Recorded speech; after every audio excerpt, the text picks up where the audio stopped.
हाय. आज Nifty open झाला 26,160. त्याला वरती लगेच 26,200चा रेजिस्टन्स मिळत होता. त्याप्रमाणे मी माझा ट्रेड प्लॅन केला.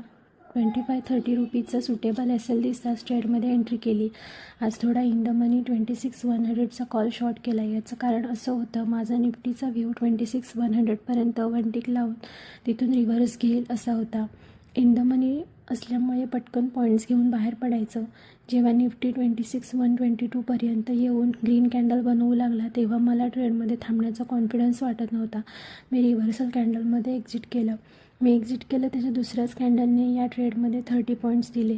पण असो, माणूस म्हटलं की फिअर आणि ग्रीड या गोष्टी येणारच. त्याच कंट्रोल करण्याचा प्रयत्न चालू आहे. हळूहळू जमेल.